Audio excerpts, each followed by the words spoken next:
CM గారికి నమస్కారములు. మాది రాజన్న సిరిసిల్ల జిల్లా ఎల్లారెడ్డిపేట మండలం రాజన్నపేట గ్రామము.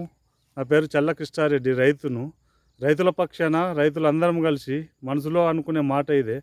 మీరు ఆ రోజు సన్నపు వరి వేయాలి, రైతులందరూ పత్తి పెట్టాలి, కంది వేయాలి అన్నారు కదా. మీ మాటను స్పందించి మేము అదే పెట్టినాము. దొడ్డు వరి పెట్టలేదు. చాలా రైతులు 80% సన్నపు వరి పెట్టిరని మీరే లెక్కలు చెప్పారు కదా.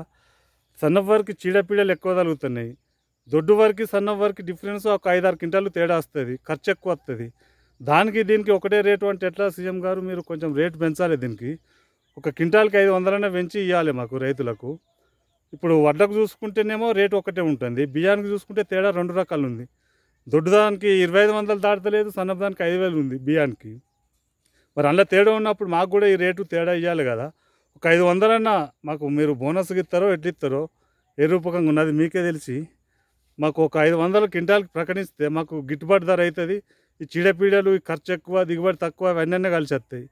ఇంకోటి సీఎం గారు, మనం ఎట్లాగో మీరు మన రైతు బంధు కౌలు రైతులకు పోవట్లేదు కదా. వారు కౌలుకు చేసిన వారు కూడా సన్నపరే పెట్టిర్రు చాలా వరకు. వారికి కూడా కొంచెం మనం హెల్ప్ చేసినట్టు అవుతాం కదా. సన్నవారికి రేట్ ఎక్కువ ఇస్తారనే వాళ్ళు పెట్టారు. అందులో కూడా వాళ్ళు నష్టపోకుండా ఉంటారు. అది ఇయ్యడానికి ఇదన్నీ వస్తుందని మీరు చెప్పిన మాట మాకు వేదవాక్యం అనిపిస్తుంది.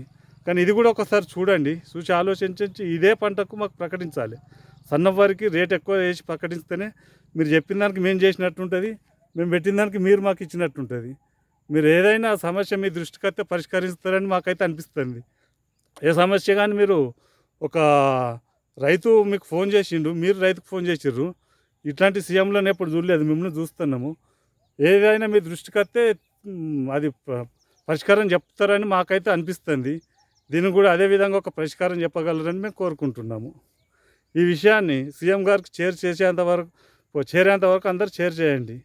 రైతుల పక్షాన రైతులను ఆదుకునే విషయంలో మనం ఎప్పుడు వెనుకుంటాం అనేది ఒకటి ఉంది ప్రభుత్వము. ఇందులో కూడా వెనుకకు రావద్దని కోరుకుంటున్నాను. ఓకే.